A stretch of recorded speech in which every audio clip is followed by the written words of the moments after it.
people needing to get in. We do have a couple of empty chairs here. Just while you're sitting there, please know that we are working towards moving our council chamber upstairs. Okay? It will be a similar layout where in the elevated portion that was a bit of a stage, that will be where the council table will sit, and the gallery will then have the ability to occupy the total remaining portion. Now, you're saying, well, gee, I can't climb the stairs. We anticipate putting a lift up the stairs for those of you who would have difficulties accessing that chamber. So we're not sure when that'll be done. I don't want to put a time frame on it, but we're trying to spend money very responsibly here, and we do need some office space, and this will become some office space. But our gallery in the future will be upstairs, and yet it will be laid out so that small gatherings, almost similar to what happens there now, rehearsals for theater, auditions for theater, golf meetings, those things can still be held up there, but we hope to be up there in maybe 90 days.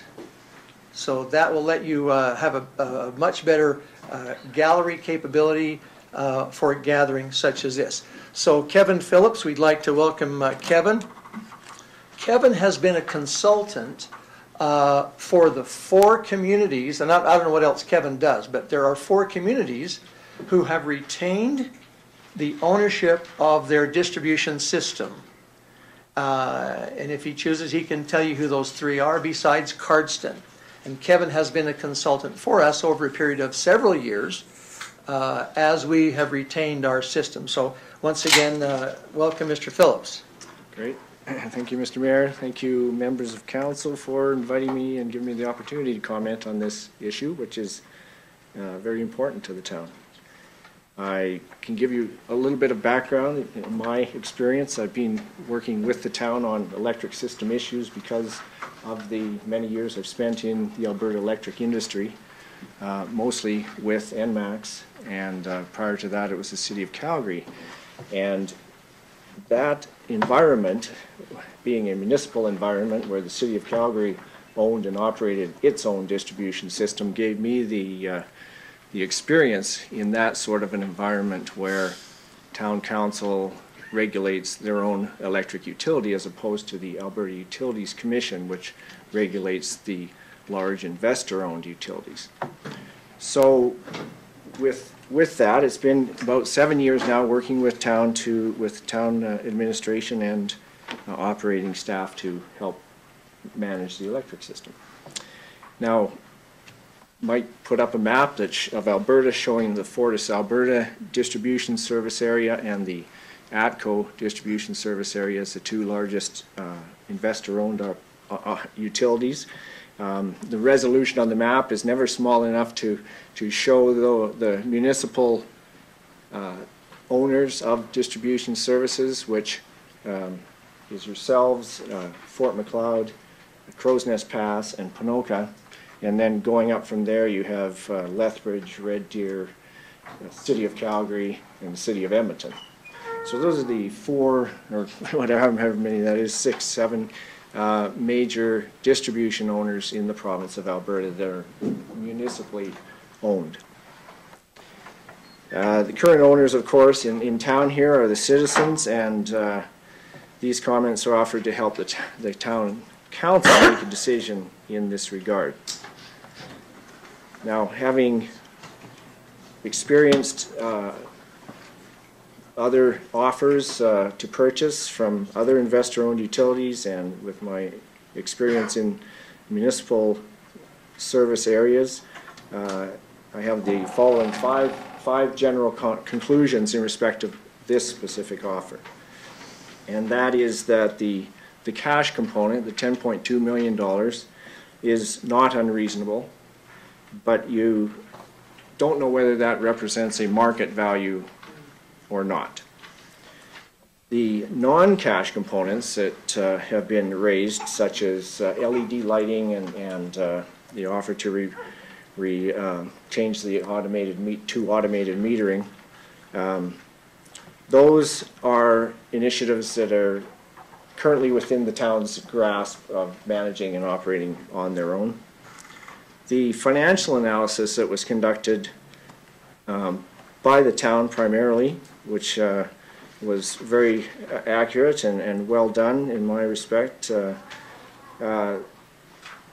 concluded that to make a valid comparison, you would have to increase the town rates to the same level as Fortis, and then you're on an apples-to-apples comparison basis between the keep or sell options. So that's one of the underlying assumptions that's been made to get it sorted out as to what exactly will happen. The rate levels, of course, they'll rest with town council should they continue to be the regulator of your electric system. Now, the fourth conclusion is that the town has the capacity to manage the electric system and as an asset into the future, and that divestiture may not serve the long-term interest of the current owners, the citizens. So let me go back up to the top of that list, which was the cash component, and firstly comment that this asset is really two assets. It's the wires asset that we're used to talking about, and then, as Mike mentioned, there's the regulated rate option, and that is not a physical asset, it's an obligation that whoever owns the wires has to fulfill, and that is to offer that rate to you as the citizens, which gives you a variable or a fixed price.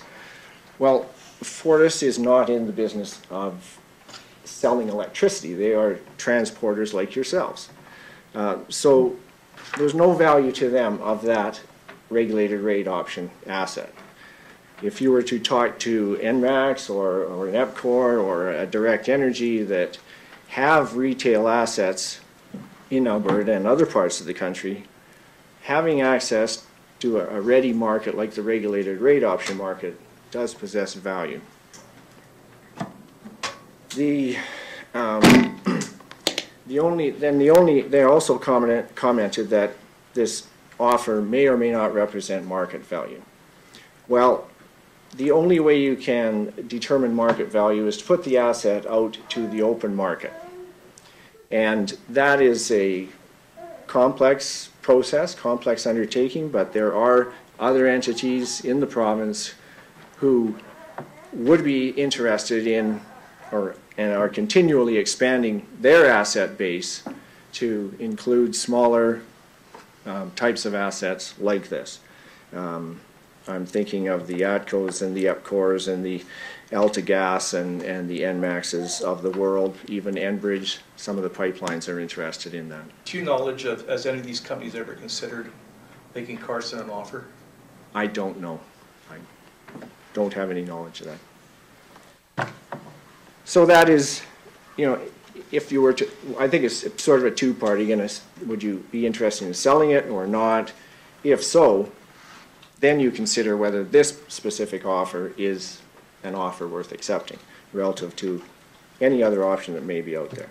And I know that's not on the table here, but I am obligated to explain that to you.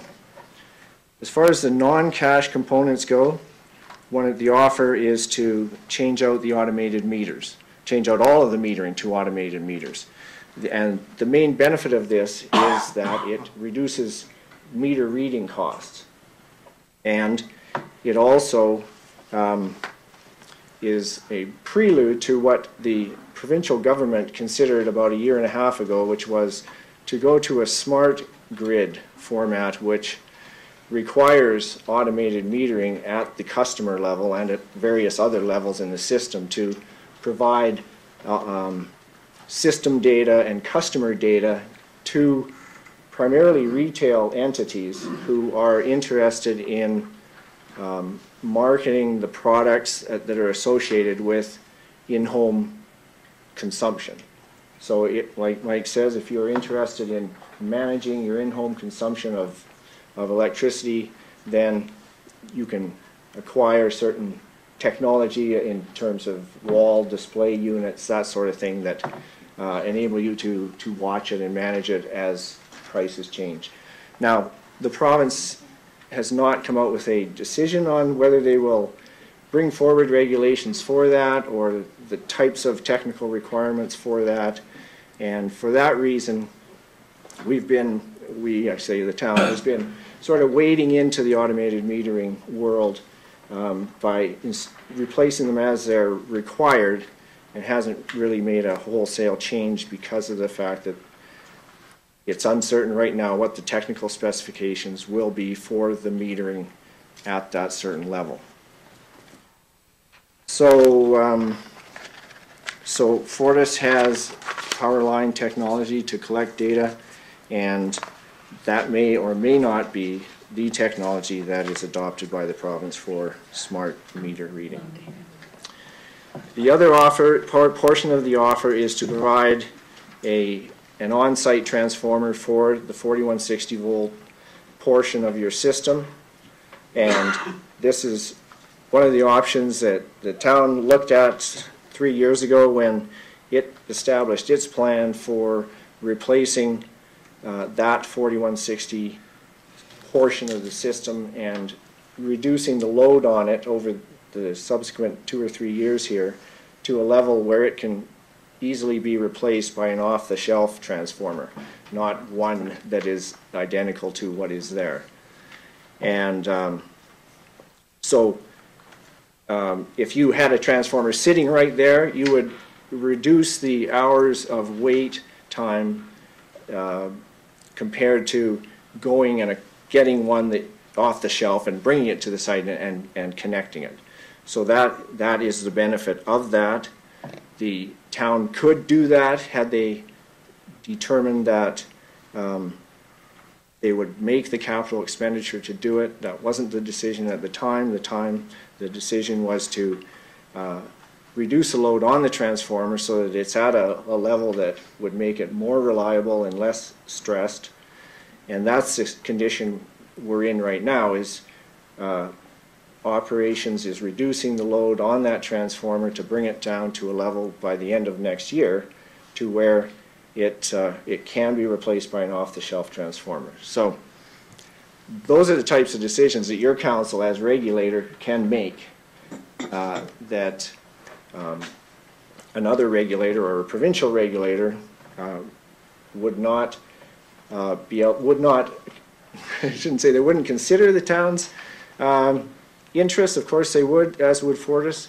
I'm just saying that Fortis takes direction at a provincial level, not a town-by-town level. And that is the mandate of the Alberta Utilities Commission. The other portion of the offer is to complete a detailed power line patrol within 6 months. I have full confidence that the existing staff does power line maintenance reviews and is on a continual basis. That is their job. LED street light heads on Main Street, or work with the town on alternative decorative street lighting options. I understand that the town has LED installations right now that they're collecting information on in terms of performance and energy consumption, and we'll be making a determination whether or not that is a reasonable expenditure for the town and an expenditure that is worthy of increasing rates to afford if that's necessary, the types of decision the regulator makes on an ongoing basis. As far as the financial analysis and the rates are concerned, I mentioned the town had conducted an analysis of that. My conclusion for the most part on keeping or selling the system is that it's a trade-off between one set of risks for another. Right now, as owners and operators of the system, your obligation is to comply with provincial standards, be they safety or reliability or regulations that prescribe the type of metering you have to install, and compliance with those types of issues are the types of things that your operations staff are watching for, and part of what I have been helping the town monitor at the provincial level so that they're aware of the regulations that are coming along. The thing you should understand about the restructuring of the industry, and Mike was going there in part, was that with the segregation of transmission function and the retail function and the distribution function, there are very few entities in the province who do all of those functions themselves and who do not contract significant portions of those functions out to specialists in the area. And the RRO service is a prime example. That's why Fortis has a relationship with EPCOR in that regard. EPCOR remained as a retail entity when the restructuring was done. So they developed the systems that collected the customer data to produce the bills, and all they need from Fortis is their rate billing structure for rates, and they conduct all of the collections associated with that regulated rate. The town has chosen to contract for the same service from ENMAX Power. So there are dozens of examples in the industry now where even core services like design and engineering are contracted out to third parties to have them accomplished. So that is the sort of the risk that you have as owners and operators, is keeping pace with provincial regulations and compliance issues. Selling the system presents a different set of risks. You end up with a pot of cash that has to be managed. It puts a different set of decision making in front of your town council, and it would then from then on become their obligation to manage that pool in your interests and balance the desires for certain local needs over the years and in the future. So you're just trading one set of risk for another. I don't have a crystal ball to tell you exactly which one, but I can tell you that you are managing your current set of risks. And I can tell you that because I have been working with the town and its administration, its operating staff, and see the capacity in your own council to make the right leadership decisions so that administration and your operating staff have the money and the direction to operate this system for you. And so from that view, I have, I guess it's the opinion that I think that the town is, nothing has changed since this offer arrived. I mean, it's well intended, but nothing in the environment has changed to motivate it other than Fortis's interest in acquiring it. And I think the town can very easily continue to manage and operate this asset as it has in the past well into the future. And I just want to comment on two comments. The franchise fee that's paid to the town is not any additional cash. The franchise fee is collected from customers and paid back to the town by Fortis as part of the town's giving them the right to operate in the town service area. The other issue that was brought up was the opportunity at the end of the term of the franchise agreement to repurchase the system. Mike pointed out that that has never happened, and that's not surprising, as it would be a long and tedious regulatory issue in front of the Alberta Utilities Commission to accomplish that, and that has been the experience in the past in Alberta. And so Kevin, is that it to wrap up your time? Now, council, any questions, any comments? Please indicate, and I'll call on you, Councillor Dow. Kevin, I get two invoices.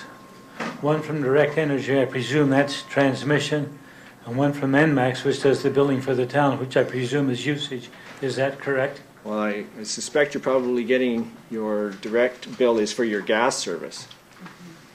Could be. Because the ENMAX bill has the transmission charges and the distribution charges on it. So, and the energy charges on it. So really those are the three components of your bill from ENMAX. Okay, any other questions? Councillor Smith.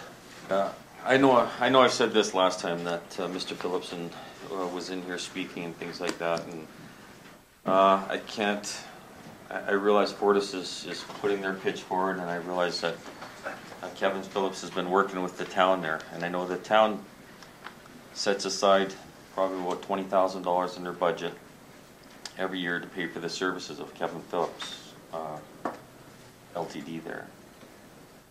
If the town sells this asset, and Mr. Phillips is without a contract with the town, so it's in my personal opinion that, and I realize, you know, Fortis throws their pitch out too, you know, as well, but, you know, I can't help but feel maybe there's a bias in some of the opinions or information given out by, you know, some of these parties or whatever. But I just want everyone to know that Mr. Phillips is under contract with the town. The town sets $20,000 aside every year if they do need his services, and that if the asset is sold, then Mr. Phillips will no longer be under contract with the town. So. Any other comments or questions? Councillor Cronin. I also would believe, Mr. Phillips, that you have enough integrity to present your facts according to what you think is. I wouldn't have a long list of clients that I have in addition to the town if I didn't. Yeah, I mean, I understand the position, but I also hope that your comments are filled with integrity. Yes, the written document that I'm reading from points that out as a footnote to the town, that this is a professional opinion based on my 30 years of experience in dealing with municipal and investor-owned utilities.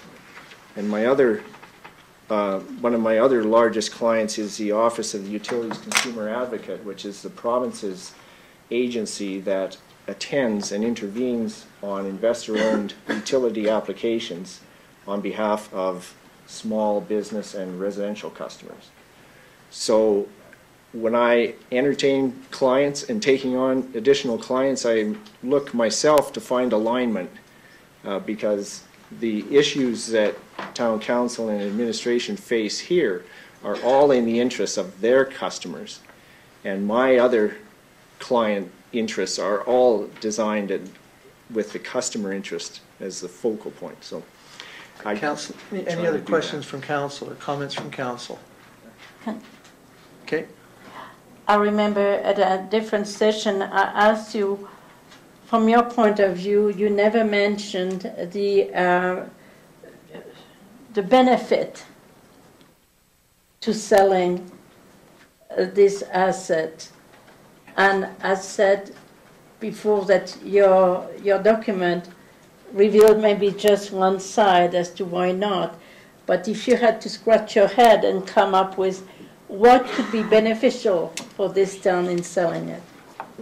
Well, the benefits are the flip side of the risks that I identified of owning it. So you don't have to have as many staff and manage them.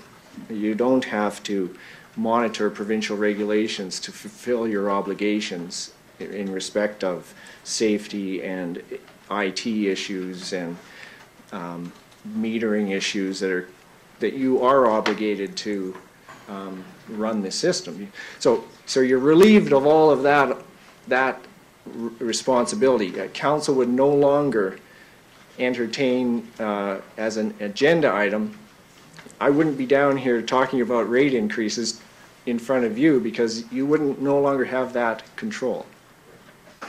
So if you view those as benefits, those are the types of benefits you would get. Okay, thank you very much, Kevin, and we'll now go, appreciate you for your presentation, your efforts. We'll now go to the town presentation, which will be handled by